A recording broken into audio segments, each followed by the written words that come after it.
So many natural events, earthquakes, hurricanes, tornadoes, flooding, blizzards, all of which are inevitable, none of which need to become a disaster, unless you're unprepared or you can't get out of the way. Yet no matter how well prepared you are, you may still find yourself in the path of devastation. You can't evacuate. There's no way out. You have to face the onslaught. The numeric system for categorizing events such as earthquakes, hurricanes, wind chill was never meant to sensationalize. It's only there to help you understand what's coming and what just happened.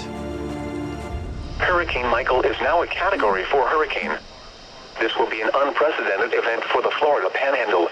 Each category is associated with the style of devastation or catastrophe your community could face. From your house at maybe the tropical storm to Category 2 level, to your whole town, Category 4, Category 5 level. You're looking at 1 is very dangerous, you will see some damage. 2, now we're looking at extremely dangerous, will have extensive damage. Category 3 hits a major hurricane status, and that is 111 miles per hour to 120 miles per hour wind, and that is considered devastating damage to whatever is in its path. Category 4 hurricanes with 130 mile per hour winds to 156 mile per hour winds, and a Category 5 hurricane with 157 and beyond are both considered catastrophic damage. I'd like to take you now into the path of disaster. The real story of survival comes from those people who've had to stare down the throat of the beast, who've had to endure an intensity that's quite impossible to describe. We can learn from them what to do and what not to do. But I have to caution you, reliving a disaster can trigger PTSD. So maybe pour a cup of herbal tea, breathe deep, and try to relax. We'll learn quickly that complacency is the wrong way to approach a disaster. They were talking about it could be a catastrophic event for our area. So, by then, if you didn't evacuate, you were stuck here. Yes. Because there's 3 bridges that get out of Panama City Beach, too. You know, if they close those 3 bridges, you're stuck on the island.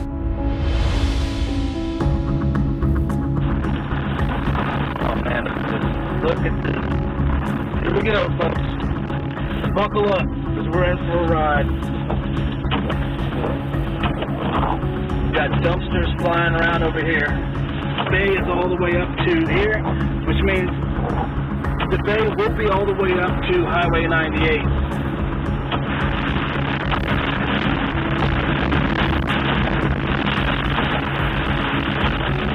Okay, Michael, he's here. Joey Mandeville made it back to his house where he has to ride out the storm. Complete, utter devastation.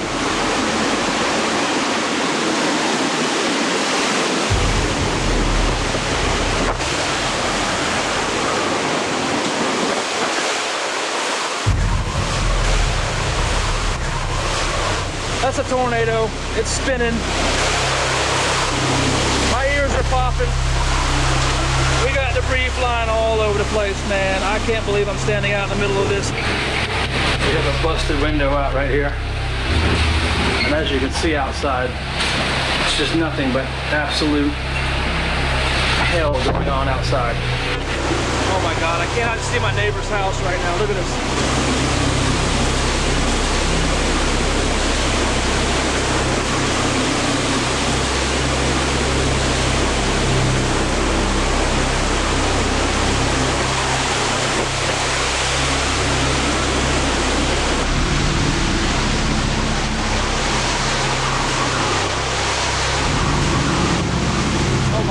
Look at this.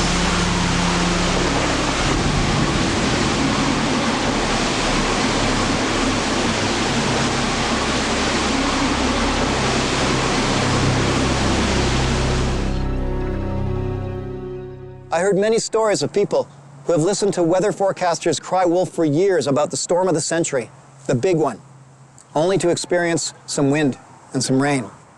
So here's a tip in this matter. Listen to your local news, your local forecaster, your local government.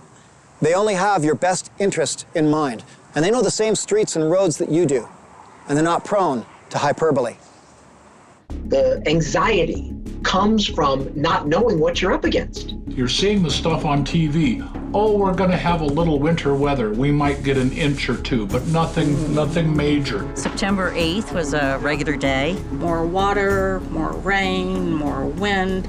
I was still really okay. I mean, we've been through that before. Possibility of severe thunderstorms. We've had those before, so we were not expecting anything different than what we've experienced. I watched it make landfall, and I remember looking at the radar data, all these green and yellow and red and swirling, and seeing the eye and recognizing the streets, the Tyndall Air Force Base, my family's street, my childhood home.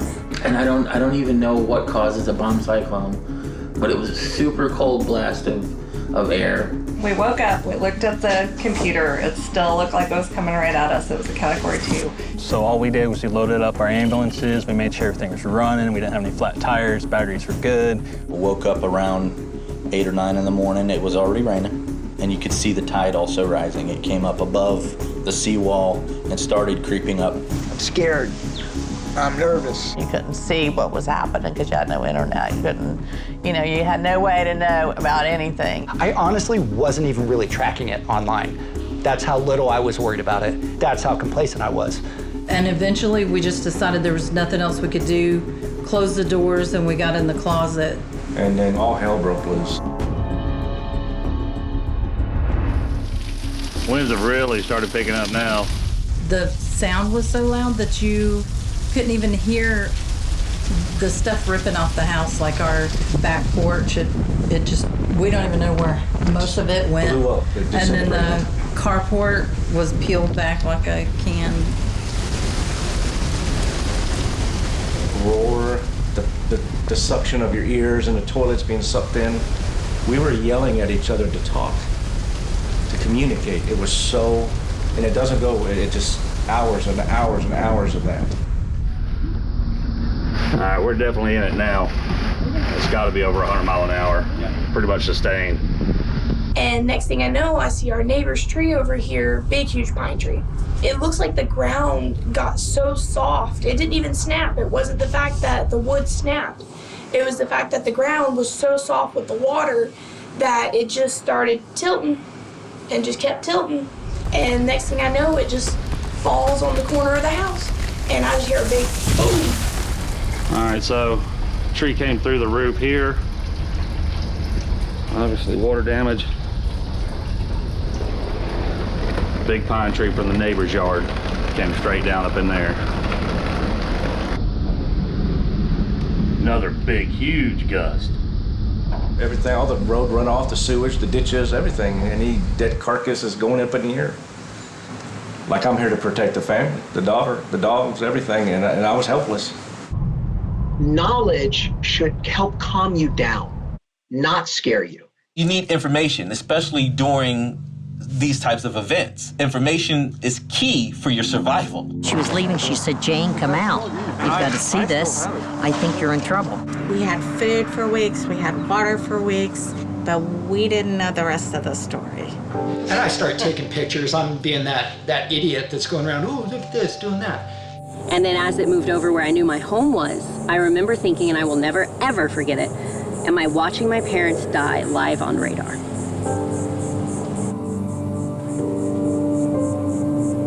Yep.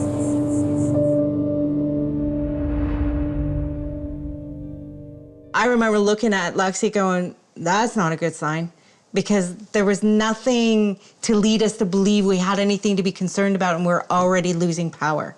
We went down to watch the storm come across the lake, and we're taking pictures of the sky, and Zach's videoing, and it was just like that. It's like it saw us and said, we're gunning for you, like, here we come. Oh, there it is. Oh, that's so cool. Oh my God, look at. That is in the corner. so Do you see? cool. Did you get that? Yeah. Oh my. We gotta go inside, Mom. Yeah,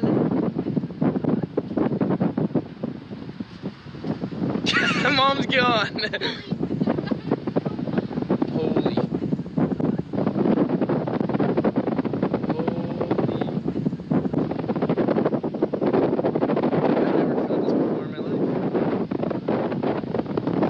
Whoa, that is some strong wind. What the heck is going on? Crack, thunk, crack, thunk. The trees were cracking and hitting the ground and hitting the house, and the house was vibrating. And all this stuff was hitting the front of the house and the windows. And we saw that tree was through the roof. We couldn't see any damage up to that point. The window was smashed. And we got the animals. We found my cat who was hiding inside my couch. And as soon as the rain started coming again, we ran downstairs and we slept down there all night. We were terrified. We were terrified. When the reality sinks in that yes, this is really happening, it's very tempting to scramble, to let your adrenaline take over. But this is the time to calm down, to assess your situation, and to make a proactive decision based on that information. The storm's picking up. I grab my book. I'm looking forward to read it. I can't concentrate. What's the wind doing? What's going on? And I'm tense, I'm nervous, I'm worried. And my daughter, who was 8 at the time, was very scared. Freezing rain, which of course covers electrical lines in ice and then they break. So we lost electricity, which means that we lost heat. Temperature outside made it down into -20s, -30s, I think. And no heat? No heat. It felt like it was just like there was something out there and it was just destroying the world. And then the next thing I knew was the police came into the town, came into the subdivision and said, get out.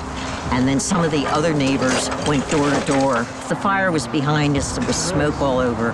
Trying to even get out of the area was a real challenge to try and get out of smoke, which we couldn't do. While we were there, the roof started peeling off. It rained, then it turned into freezing rain. And all the trees still had their leaves and everything on them. That was the worst part of the storm, yeah. Ice was breaking and bending the trees, and then it turned into snow, and the snow covered pretty much all of western South Dakota. We had the police scanner on, and we were listening to it, and they were getting, of course, medical calls. And you could hear on the scanner where their rescue trucks, their police cars and stuff were getting stuck in the snow. Hear the desperation in the cops' voices and the firemen. They wanted to help these people and they wanted to get to them. They couldn't. There comes a point in the storm where emergency services will no longer be able to help you. 911 operators, the police, firefighters, they're not always going to be available in the worst, darkest part of the storm. We kicked in the gear while the last wall was actually coming through because we actually got a call of a pregnant lady with a broke foot that was entrapped. I'm a medic, so me and my platoon sergeant and then 2 people followed us out to the house. It took us like 2-3 hours to go about 5 miles maybe. The roads were icy, 6 to 8 inches of snow on top of a couple of inches of ice. We traveled about 50 miles to Grants Pass, and were fortunate enough to get one of the last rooms. And that was a real issue, was finding a safe place to stay. You're trapped in your house, it's dark, and if you haven't prepared, you might be in your bathtub with your mattress over top of you. Scared. Am I gonna make it? Hiding in your bathtub under a mattress with a Category 5 hurricane raging above you. Nothing about that sounds appealing. And yet, albeit without the mattress, that is exactly how the story of Bobby Jordan and Pam Swafford played out. Michael could develop into a potentially catastrophic event for the northeastern Gulf Coast. Reports from the reconnaissance aircraft indicate that maximum sustained winds have increased to near 85 miles per hour with higher gusts. And Michael is forecast to become a major hurricane by Tuesday night. Wave seas building to 50 to 60 feet south of Apalachicola on Wednesday. Widespread power outages, downed trees blocking access to roads and endangering individuals, structural damage to homes and businesses, isolated flash flooding, and the potential for a few tornadoes. You could hear it roaring at 7 in the morning. That sound was like a jet. Unbelievable. It's actually could strengthen the Cat 5. It is south of the greatest storm ever to hit the Florida Panhandle. Out there is rough. We're protected right now by the bayou. We won't be for long. So there's no way getting around this thing. It's not going to stop. It's not going to hook to the right. But this is it. The eye comes in from Panama City, Tyndall Air Force Base, Mexico Beach. That's the eye wall. That's the grinding 100-mile-an-hour plus winds for hours. So you folks,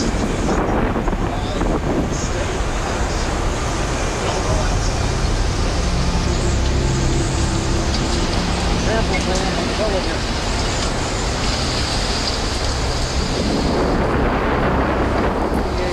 89 and falling. You never anywhere close to that in 40 years. Once you go. You could be wrapping up to plus 150 here. We're approaching the Iowa making landfall here, and we are hearing the building shaking. And that's from these wind speeds reaching up over 60 miles per hour here.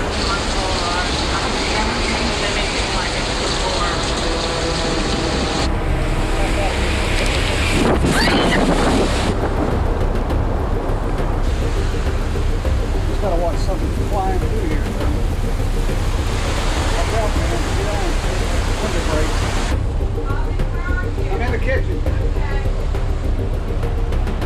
There's some rumblings. That must be a tornado. Get down for a minute. There's catastrophic damage being done right now. At one point, Bobby was standing in the sliding glass door filming, and the wind knocked him down on the floor.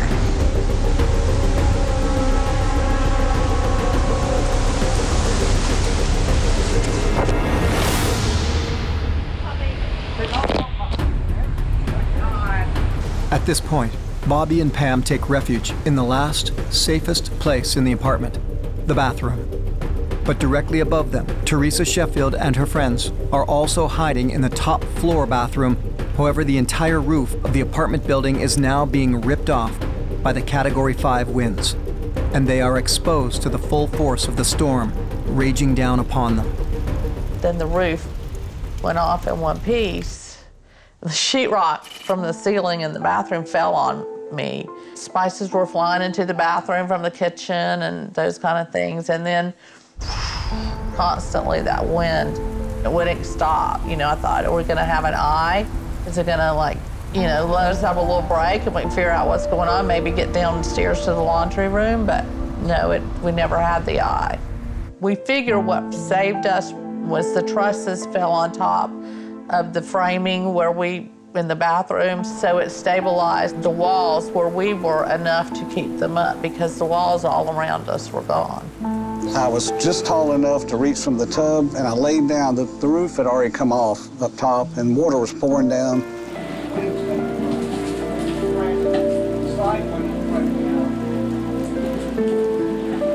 And the door, it was just going boom, boom. Could hear the windows blowing out and the stuff flying off the walls and the roof flying off and the like that, just super loud. Laundry room would be safe. Yep.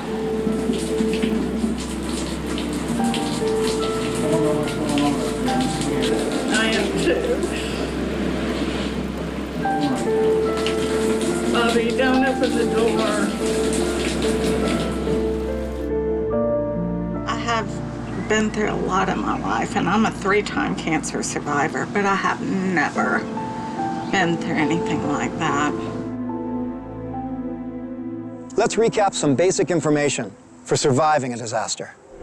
Complacency is your enemy. Source your information from local sources, local news, local government, local weather forecasting. Remember that your pets may become frantic during a disaster.